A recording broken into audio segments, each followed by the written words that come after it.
दोस्तों, आज की कहानी जिंदगी बदल देने वाली है। इस कहानी को सुनने के बाद आप अपने जीवन को अच्छी तरह से जी पाएंगे। आप अपनी जिंदगी से सारे दुख परेशानी को दूर कर पाएंगे। इसलिए आप इस कहानी को अंत तक जरूर सुनिएगा। बुद्ध के संग सबके लिए खुले रहते थे। सब उनके शिष्य बनना चाहते थे। कुछ लोगों को बुद्ध सीधे अपने संघ में शामिल कर लेते थे, तो कुछ लोगों को कहते थे तुम एक दिन रात के लिए शमशान में जाकर रहो। इसी प्रकार एक व्यक्ति बुद्ध के पास आया और कहा, मुझे अपना शिष्य बनाएं। बुद्ध ने उस व्यक्ति से कहा, तुम्हें मेरा शिष्य बनने के लिए एक दिन पूरा शमशान में बिताना होगा और तुम वहाँ जो भी सीखोगे मुझे आकर बताना होगा। उसके बाद ही तुम संघ में शामिल हो पाओगे। वह व्यक्ति यह सुनकर घबरा गया। उसने बुद्ध से कहा, दिन में तो ठीक है, लेकिन रात में शमशान में रहना खतरनाक है। बुद्ध ने कहा, कैसा खतरा? बुद्ध ने कहा, कैसा खतरा? तो व्यक्ति ने कहा, वहां भूत प्रेत होंगे, वो मुझे पकड़ लेंगे। बुद्ध ने कहा, क्या तुमने भूत प्रेत को देखा है? व्यक्ति ने कहा, नहीं, पर मैंने सुना बहुत है। कुछ लोगों को देखा है जिसमें भूत आ जाते हैं और वो अजीब अजीब हरकत करते हैं। तब बुद्ध ने कहा, तो तुम्हारे पास यह सुनहरा अवसर है। तुम्हारे पास यह सुनहरा अवसर है यह जानने का कि भूत प्रेत होते हैं या नहीं। तुम वहां एक दिन और एक रात गुजारो और फिर विश्लेषण करके बताना कि भूत प्रेत होते हैं या नहीं। अगर तुम्हें वह मिल जाए तो तुम उनका विश्लेषण करना कि वह कैसे होते हैं, और अगर नहीं मिले तो तुम यह भी जान जाओगे कि वह नहीं होते हैं। तुम घबराना मत। वहां जो भी घटना होगी तुम मुझे आकर बताना। व्यक्ति ने कहा, ठीक है। व्यक्ति ने कहा, ठीक है गुरुदेव, अगर आप चाहते हैं तो एक पूरा दिन और रात मैं शमशान में गुजार लूंगा। बुद्ध ने कहा, ठीक है, अभी तुम आश्रम में जाओ और आराम करो। कल सुबह ही शमशान के लिए निकल जाना। और बुद्ध ने अपने 4 शिष्यों को कहा कि वह व्यक्ति कल शमशान जाएगा। तुम लोग उसके पीछे जाना और उस पर नज़र रखना, उसका ध्यान रखना, पर याद रहे कि उसे यह बात का पता न चले कि तुम लोग उसके पीछे हो। अगले दिन वह व्यक्ति बुद्ध के पास आया और बोला कि जैसा आपने कहा था मैं शमशान के लिए निकल रहा हूँ। बुद्ध ने उस व्यक्ति से कहा, ठीक है, अब तुम जा सकते हो। वह व्यक्ति शमशान गया।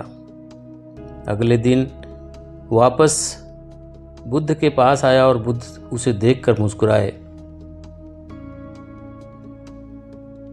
मुस्कुराए और बोले कि तुमने एक पूरा दिन पूरी रात वहां गुजारी। तुमने क्या देखा और क्या सीखा? व्यक्ति ने कहा, मैं वहां सुबह सुबह गया। कुछ देर बाद मैंने देखा कि कुछ लोग एक अर्थी लेकर आ रहे हैं। कुछ लोग सामान्य थे तो कुछ लोग बेहद खुश थे। वह कह रहे थे कि उस व्यक्ति ने अच्छे कर्म किए हैं, यह बहुत किस्मत वाला है। और उस बुजुर्ग के बेटे ने अपने पिता की चिता को अग्नि दी। वो कुछ देर वहां खड़ा रहा। उसके बाद एक एक करके सब लोग जाने लगे। थोड़ी देर बाद वहां 2 और अर्थी आई।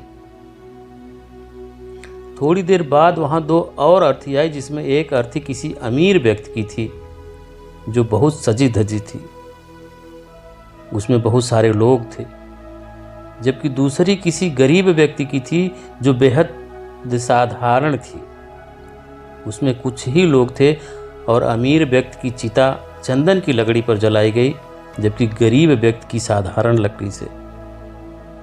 पहले अमीर व्यक्ति की चिता को जलाया गया क्योंकि वह अमीर था, जबकि बाद में गरीब व्यक्ति की थोड़ी देर बाद दोनों व्यक्ति की चिता को जला दिया गया। उसके बाद सभी लोग वहां से चले गए, लेकिन मैं वहीं खड़े उसे देखता रहा। बुद्ध ने कहा, तुमने उनकी चिता को देखा तो क्या समझा? व्यक्ति ने कहा, दोनों की चिता समान थी, दोनों के शरीर उस चिता में जल भी एक साथ रहे थे। उसके बाद दोनों उसमें जल गए। अंतिम में जो बचा वह भी एक जैसा ही था, उसमें कुछ अलग नहीं था। उसके बाद वहां एक स्त्री की अर्थी आई। उस स्त्री का पति बहुत दुखी था और वहां आए सभी लोग काफी दुखी थे। वो सभी उसके पति को सांत्वना दे रहे थे। उसमें मैंने देखा कि बहुत लोग काफी ज्ञानी थे, ज्ञान की बातें कर रहे थे।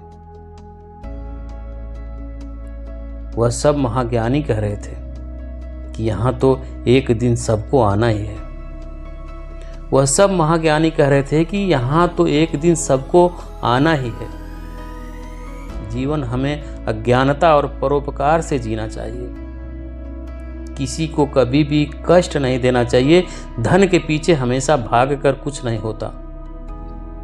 अंतिम में हम सबको एक दिन शमशान में ही जाना होता है। उसके बाद वहां कोई नहीं आया और मैं पूरी रात वहीं पर रहा। उसके बाद वहां पर कोई नहीं आया और मैं पूरी रात वहीं पर रहा और अगली सुबह आपके पास आ गया। बुद्ध ने पूछा, तुम्हें वहां कोई भूत प्रेत दिखा? व्यक्ति ने कहा, नहीं, मुझे वहां कोई भूत प्रेत नहीं दिखा। पूरी रात मैं अपने आप से डरता रहा, पत्तों से डरता रहा, जानवर की आवाज़ों से डरता रहा, लेकिन पूरी रात में मुझे कोई भी भूत प्रेत नजर नहीं आए। बुद्ध ने उस व्यक्ति से कहा, ठीक है, अब तुम जाओ और आश्रम में आराम करो। कल फिर एक दिन और पूरी रात तुम्हें शमशान में बिताना होगा। वह व्यक्ति यह सुनकर बोला, आप कैसी बातें कर रहे हैं? आपके कहने पर आज मैं पूरा दिन पूरी रात वहां पर रुका। वह समय मैंने कैसे काटा मैं ही जानता हूं। अब मैं दोबारा वहां नहीं जाऊंगा। बुद्ध ने कहा, देखो, जो खास चीज तुम्हें वहां जाकर मिलनी है वह तुम्हें अभी तक नहीं मिली है।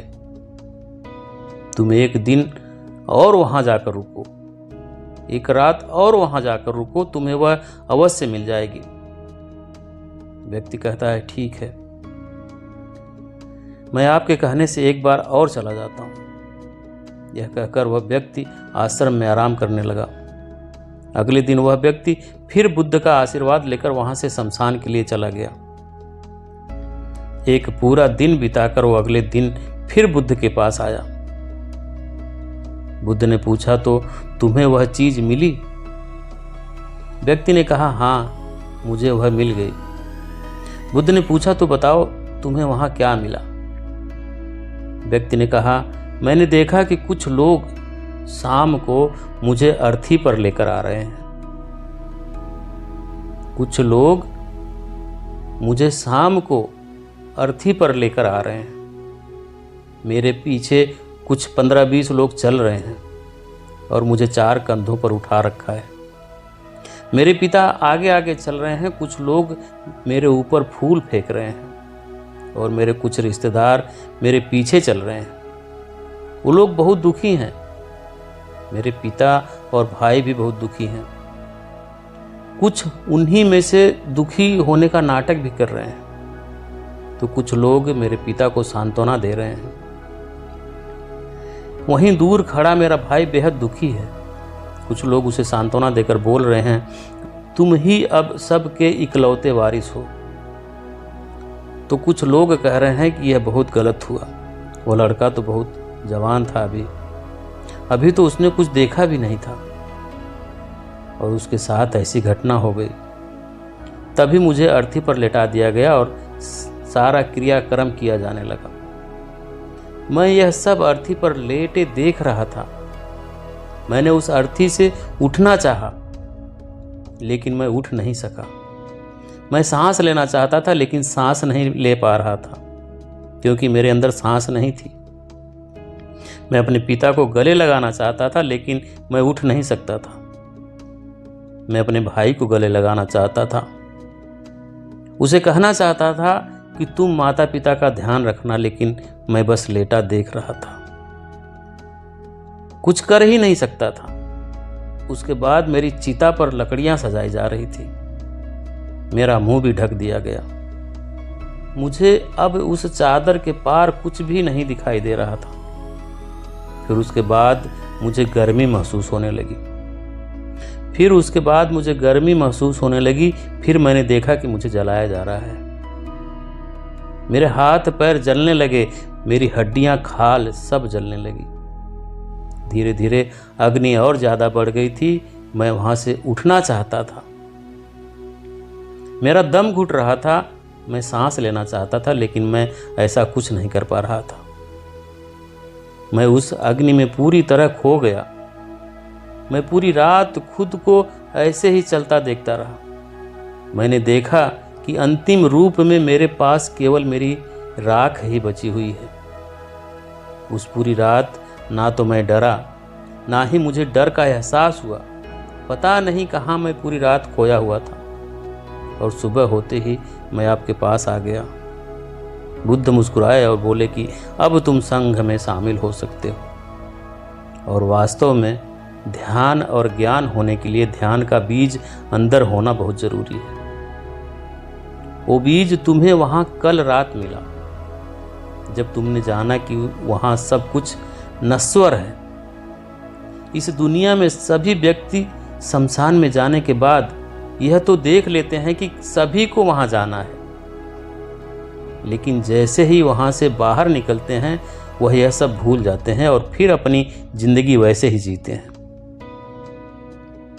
वैसे ही कर्म करते हैं, वैसे ही अधर्म करते हैं, वैसे ही लालच करते हैं और वैसे ही क्रूरता दिखाते हैं। और जैसे ही शमशान में जाते हैं सब धार्मिक हो जाते हैं। पहली बार जब तुम शमशान में गए तो तुम भी उन्हीं ज्ञानी व्यक्तियों की तरह थे, जैसे कि वहाँ सभी महाज्ञानी व्यक्ति आते हैं। और जैसे ही तुम दोबारा वहाँ गए और आज वापस आए हो तो तुम्हारे अंदर भी ज्ञान का बीज उत्पन्न हो गया है। हम तब तक जीवन को नहीं समझ सकते हैं जब तक हम मृत्यु को नहीं जानते, क्योंकि जो बीमार व्यक्ति है वही स्वास्थ्य के महत्व को समझ सकता है।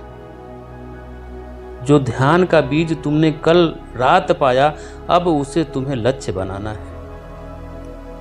ऐसा विशाल लक्ष्य तुम्हारे अंदर उत्पन्न होगा जो सभी को ध्यान की छांव से परिपूर्ण कर देगा। दोस्तों, आपने क्या सीखा इस कहानी से? कमेंट करके ज़रूर बताएं, और कहानी पसंद आई हो तो वीडियो को लाइक ज़रूर करें, शेयर करें, और चैनल पर अभी तक नए हैं तो चैनल को सब्सक्राइब करें, बेल आइकन प्रेस करें ताकि आने वाली सभी वीडियो का नोटिफिकेशन सबसे पहले आपको मिले। वीडियो देखने के लिए बहुत बहुत धन्यवाद।